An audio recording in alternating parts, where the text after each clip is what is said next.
บ่ជំរាបសួរពុកម៉ែបងប្អូនទាំងអស់ណាតាមបណ្ដាញសង្គមFacebook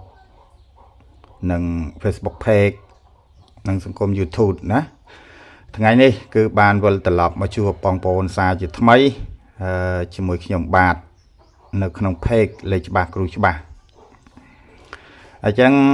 នេះគឺជា Page ថ្មីអញ្ចឹងអត់តាន់ឃើញបងប្អូនគាត់ comment នៅក្នុង Page ច្រើនទេដោយខ្ញុំបានការបញ្ជាក់អញ្ចឹងបើសិនជាឃើញបងប្អូន comment ច្រើនខ្ញុំនឹងធ្វើការ live ណា live ដោយសពដងអញ្ចឹងដោយសារ page ថ្មីផងអញ្ចឹង Facebook វាអត់តន់រុញណាអត់តន់រុញទៅឲ្យអតិថិជនគាត់ឃើញគាត់ស្គាល់អញ្ចឹងបងប្អូនក៏កុំភ្លេចណាជួយ follow ហើយនឹងជួយ like ជួយ share ម្នាក់មួយផងបាទហើយធ្វើមួយថ្ងៃខានមួយថ្ងៃហ្នឹងគឺមែនណាគឺពីម្សិលមិញអត់បានធ្វើម្សិលមួយថ្ងៃធ្វើហ្នឹងគឺលេខចូលអត់ល្អទេហើយដូចខ្ញុំថាអញ្ចឹងគឺចូលមួយថ្ងៃអត់មួយថ្ងៃហ្នឹងសមាជិកម្សិលមិញក៏គាត់ចូលដែរ67ប៉ុស A ហ្នឹងពេលតែខ្ញុំឲ្យចូលពេលថ្ងៃហើយយប់ឡើងខ្ញុំអត់ឲ្យទេហើយពីម្សិលមួយថ្ងៃលេខខ្ទង់គឺអត់ចូលទេណាអត់ចូលទេដែលខ្ញុំធ្វើវីដេអូហ្នឹងតែថ្ងៃហ្នឹងគឺធ្វើជូនបងប្អូនណា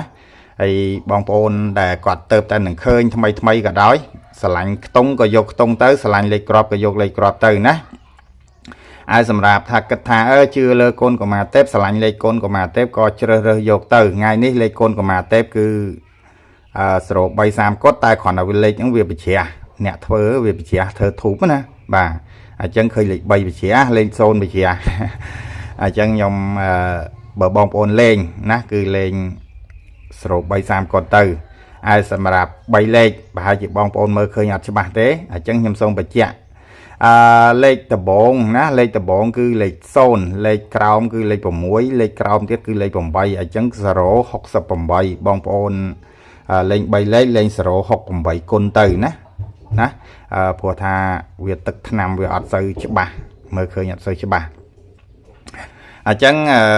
បើមានចម្ងល់អ្វីឬក៏ចង់បានលេខពីខ្ញុំផ្ទាល់អីក៏អាចឆាតមកនៅក្នុង page ខ្ញុំបានឬក៏អាចតំណតំណងទៅតាមលេខ Telegram ណាដំបងអញ្ចឹងអត់តាន់មាន page អត់តាន់មានអ្នករុញអត់តាន់មានអ្នកឆាតទេអញ្ចឹងបើសិនជាអាចឆាតតាម Telegram វិញល្អជាង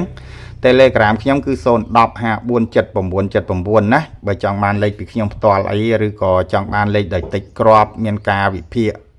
តិចក្របអីហ្នឹងក៏អាចឆាតមកណា010547979លេខ Telegram ខ្ញុំណាអញ្ចឹងបញ្ចប់ដោយថ្ងៃនេះក៏ជូនពរសំណាងល្អសុខភាពល្អទាំងអស់គ្នាណាអរគុណជំរាបលា